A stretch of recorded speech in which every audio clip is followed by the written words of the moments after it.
This is the Citizen of Heaven podcast, number 94, Fear. I am Hal Hammons, and I am a citizen of heaven, and your embedded correspondent in Satan's world. Thanks for tuning in this week.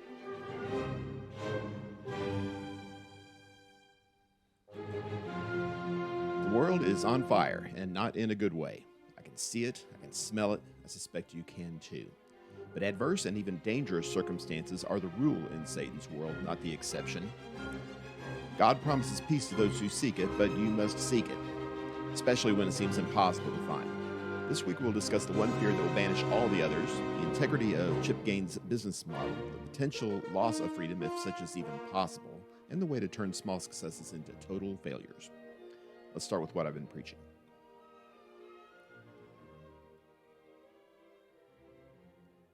I am afraid of all sorts of things in this life. Big things, small things, in between things, imaginary things, real things, you name it.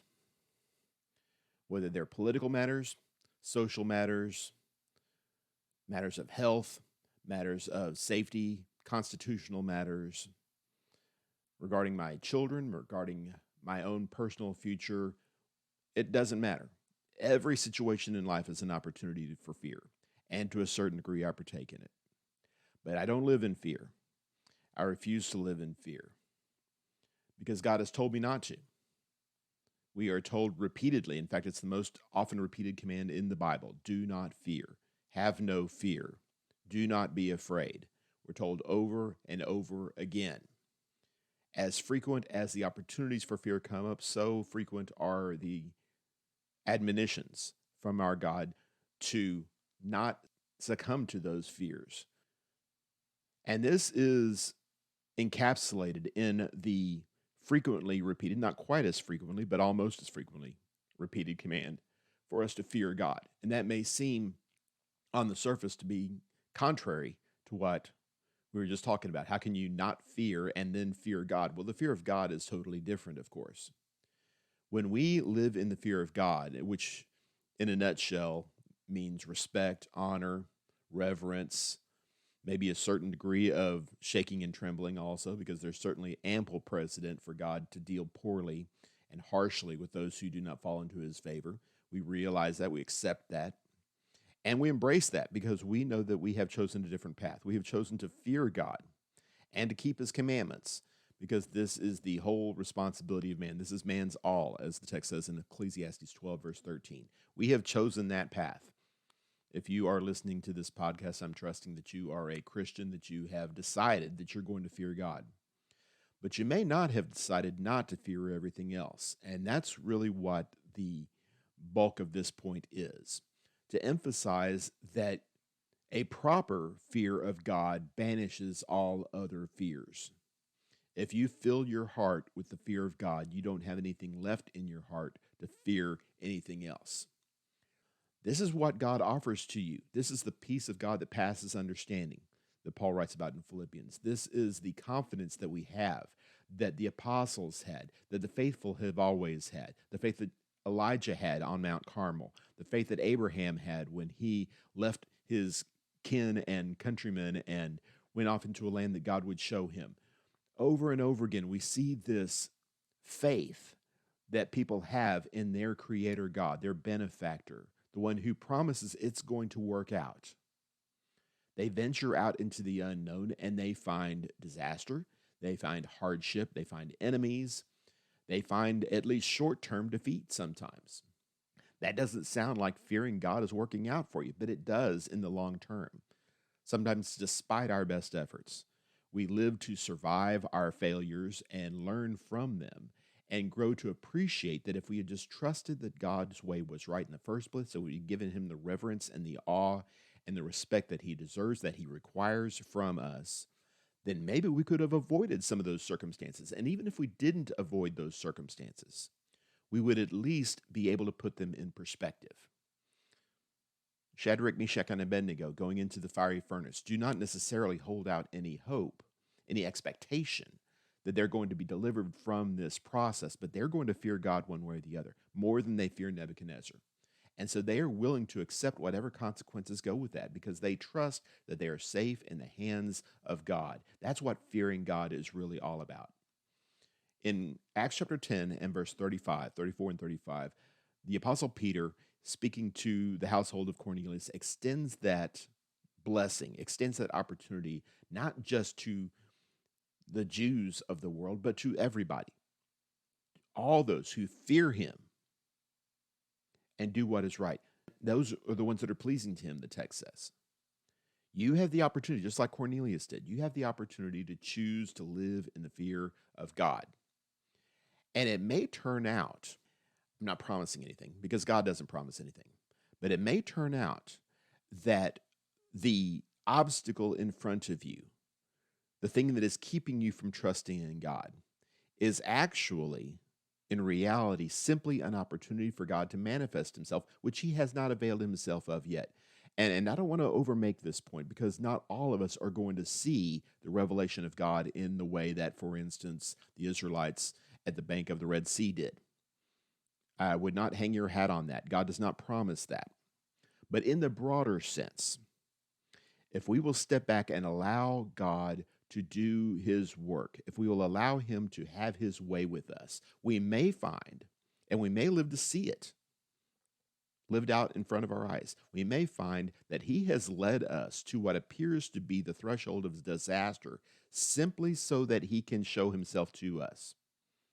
You need only stand still, Moses tells the people there at the Red Sea. The Lord will fight for you.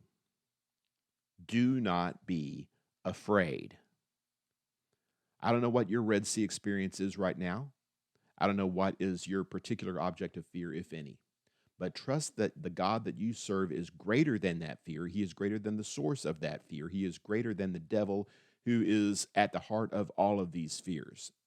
Trust that he is able and willing and eager, in fact, to deliver you from these things if you will trust in him and allow him to have his way with you, whatever that way may look like. Pleasant in the short term, unpleasant in the short term, ultimately, we glorify God in this life, and he rewards us in the long term. That's what the fear of God does for us. Anyway, that's what I've been preaching.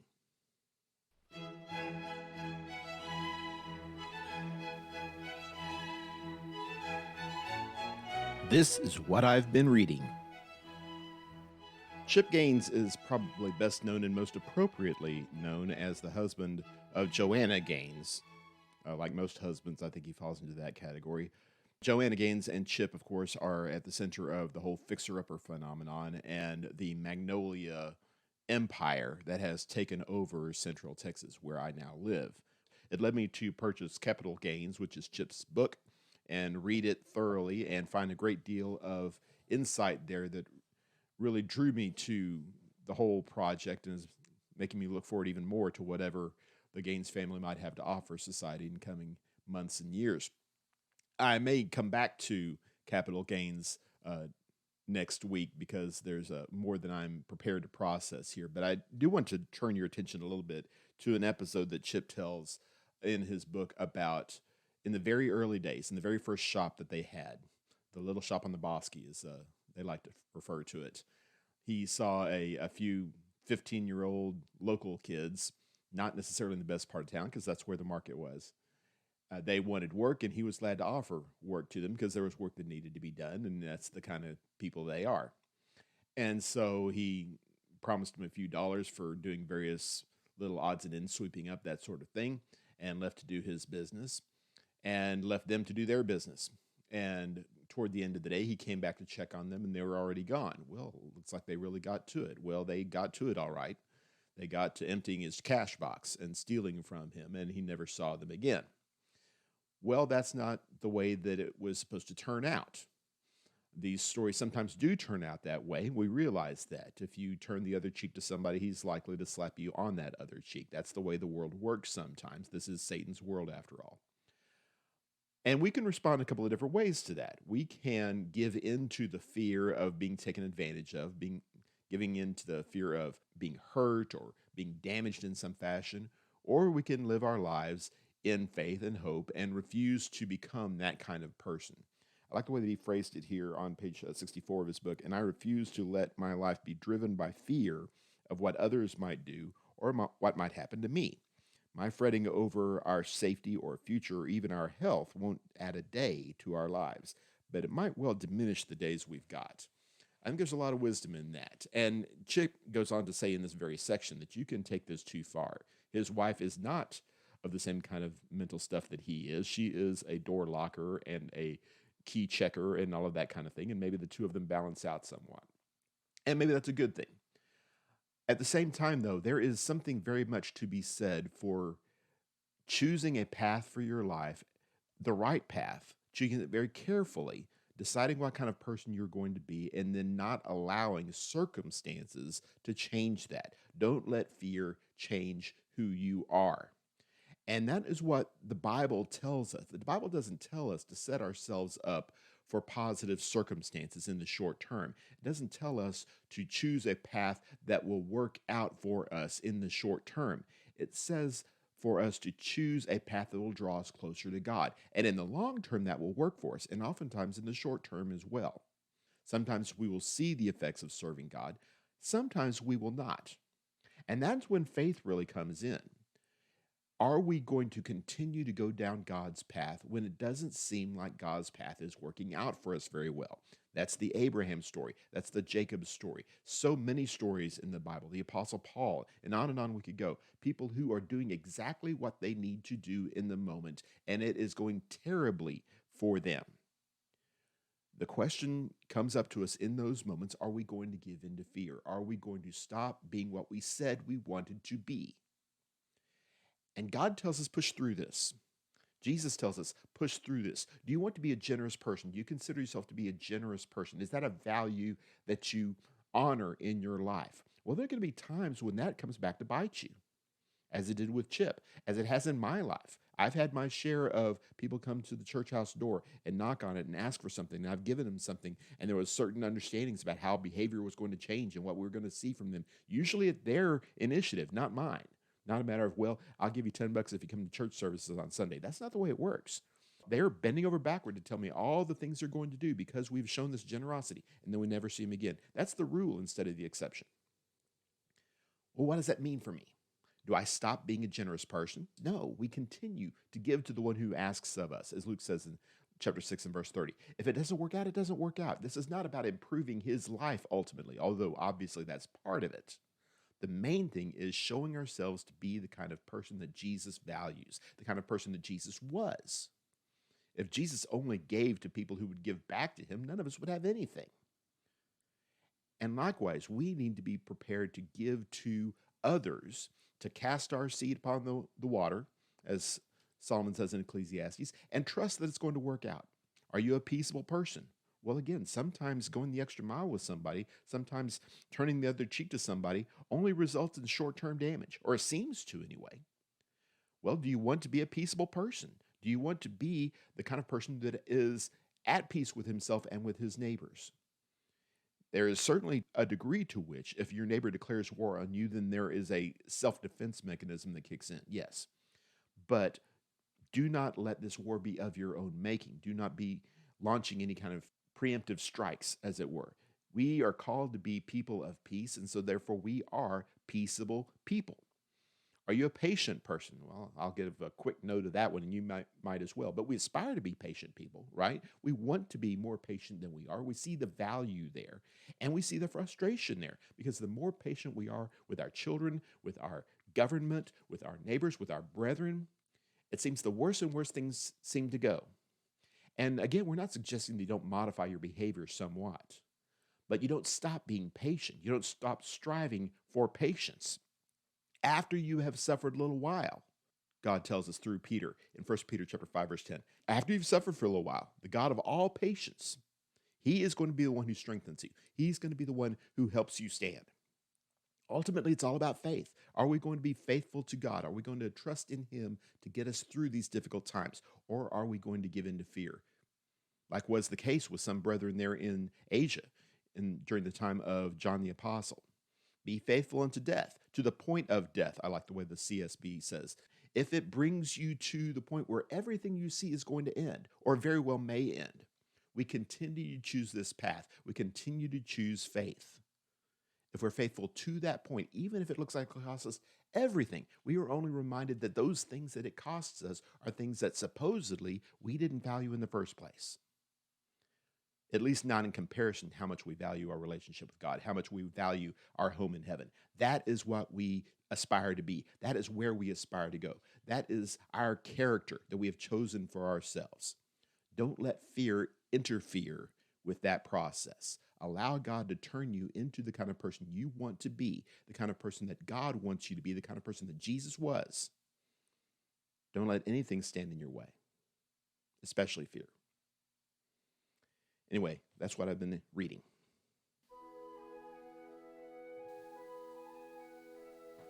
This is what I've been hearing. This is a religious space. This is not a political space. I'm pretty consistent with that. I think I try to stay out of political matters as much as possible. That's not just because that is the nature of this podcast. Mostly it's because that's the nature of my life. I decided fairly recently to be a not political person. That's not to say that I turn a blind eye and a deaf ear to the things that are around me, but that I am not going to be engaged in that arena in the same way that I see a lot of other people engaged. As we live in a political world, as we live in, quite frankly, the devil's world, among the devil's people, we come to agree with many of them that the solution for the world's problems is some kind of government action or some kind of stoppage of government action or whatever it happens to be, that government is going to fix things just like government is breaking things, when in reality, it's not that at all. Not on the real level, not where I'm trying to live, not where I trust that you are trying to live. And this is coming to a boil these days with regard to free speech. Free speech is at the core, or has been anyway, at the core of what it means to be an American.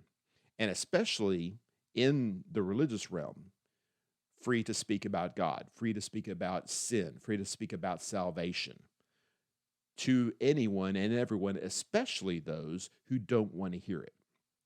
These days, the great fear in the mind of so many of my brethren is that we are not going to have this freedom for long. In fact, that we already are seeing erosions away at our freedoms with regard to such things.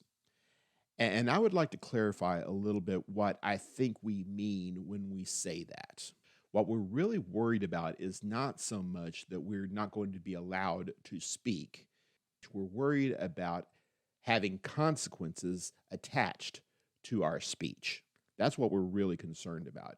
And I want to look at this from a global perspective and from a historical perspective, where we realize that in the big picture, free speech, meaning speech without fear of consequences, is extraordinarily rare.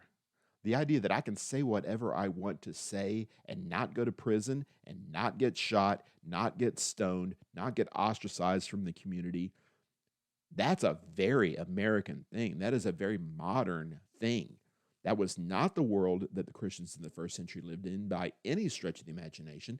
If it turns out that that's not the world that my children or grandchildren wind up living in, that'll be unfortunate, and we will certainly bemoan that loss.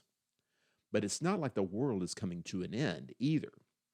We trust in the freedom that God provides. You shall know the truth shall make you free. John 8, verse 32. Jesus didn't mean by that you're going to be free from any kind of consequence, any kind of pain and suffering. Very much the opposite, in fact. He assures us that when we exercise our freedom, when we show ourselves to be free creations in Jesus Christ, free to serve our God as he has required, that is going to heap onto us consequences, including sometimes very dire, even life-threatening consequences. Such has always been the case for the people of God up until the American experiment. It's not really been our lot in life to do that for the last 250 or so years. In fact, the death penalty was far more likely to be administered to people who did not pursue the fear of God. Well, things are changing, like things always do. And it may be that they are changing at a very basic level. And we're not celebrating that. We're not happy about that by any means. What we are saying, though, is that this change of wind, if it is in fact real, and I suspect that it is, this is going to ultimately, more than anything else, show us to be who we truly are at our core.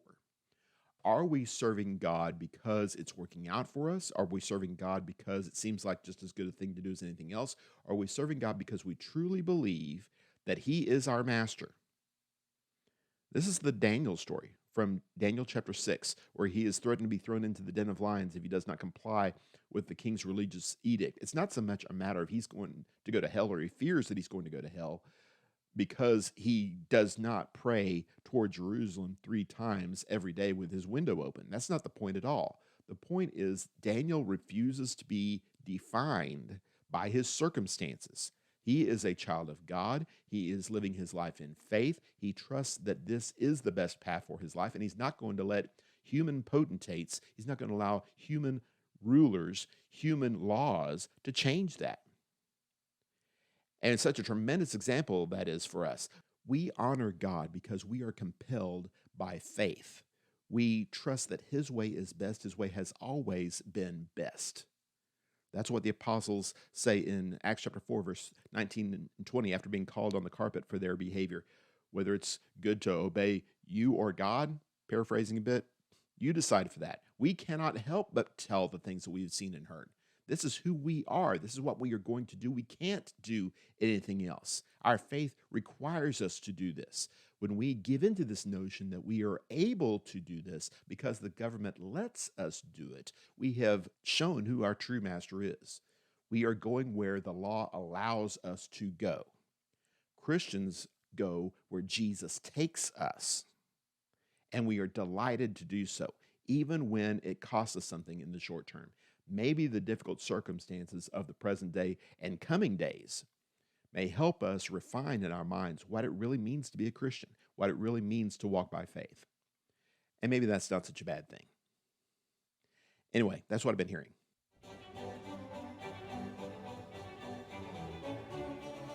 This is what I've been playing.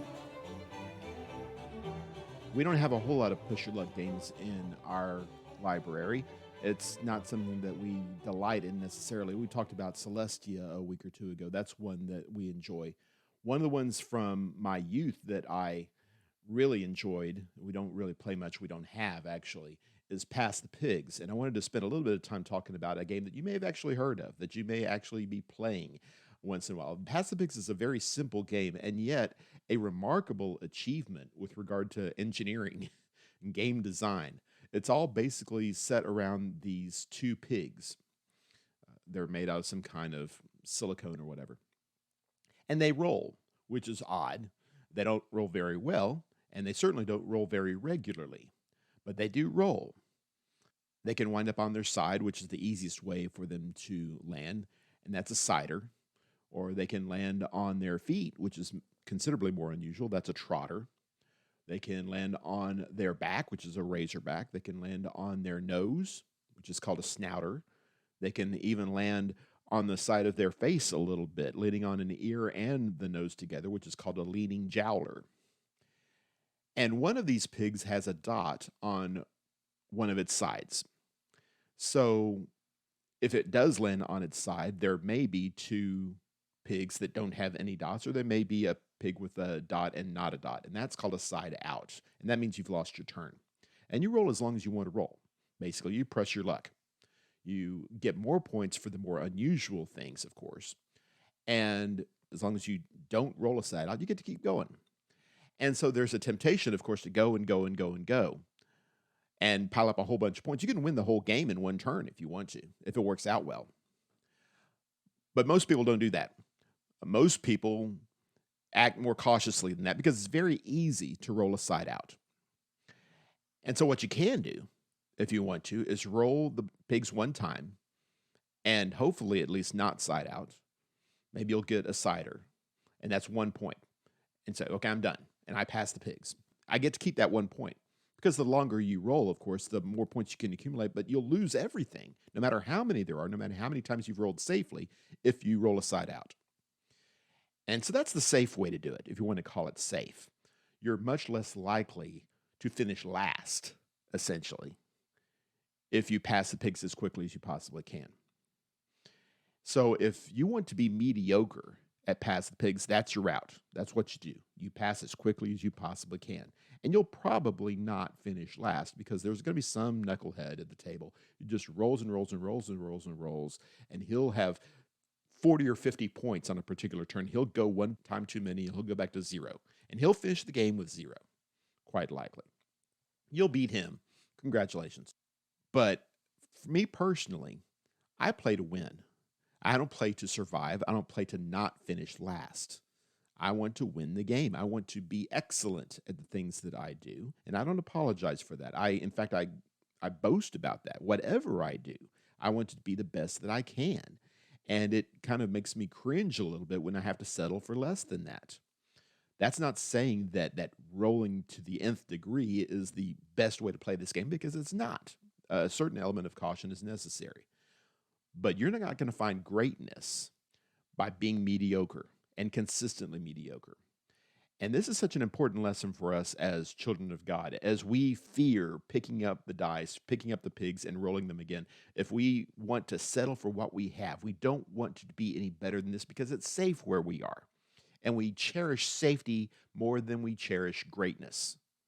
The one talent man comes up in conversation here, the one who buries his talent in the ground because he's afraid of greatness. He's afraid of what striving for excellence could mean. He could lose everything.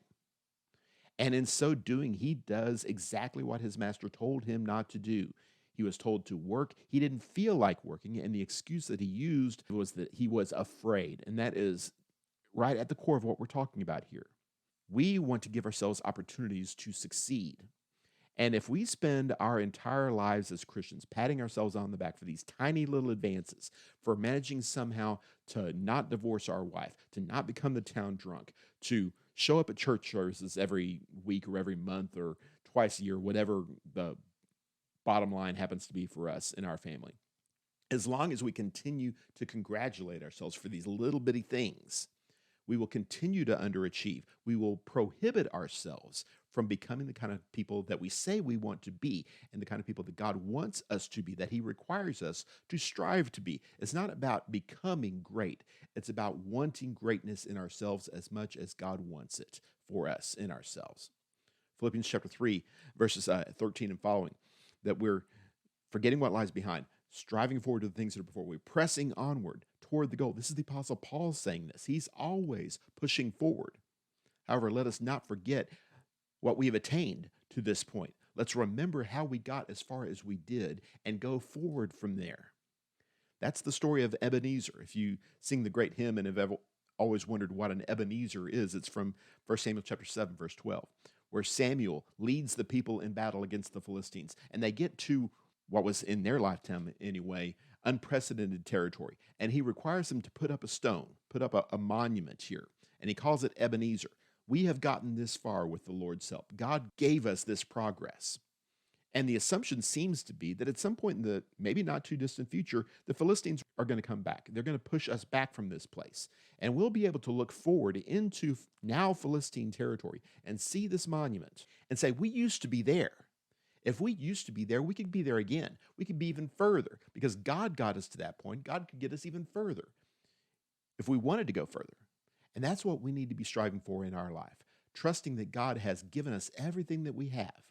And if he is powerful enough to get us here to Ebenezer, he is powerful enough also to get us as far as we want to go or need to go or dream of going, including all the way to heaven itself. Don't be afraid of possible negative results. Trust that God is in control of the world. Trust that he is guiding you and that will help you use even the setbacks in this life. He can help you use those setbacks to accomplish his will in you and move you forward toward true greatness in his eyes.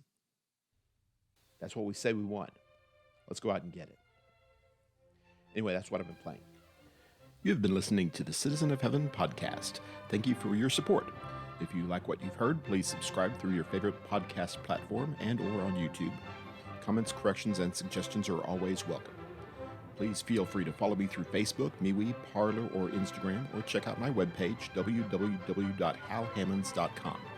Until next time, be strong and courageous, fight the good fight of faith, and do all things in the name of the Lord Jesus.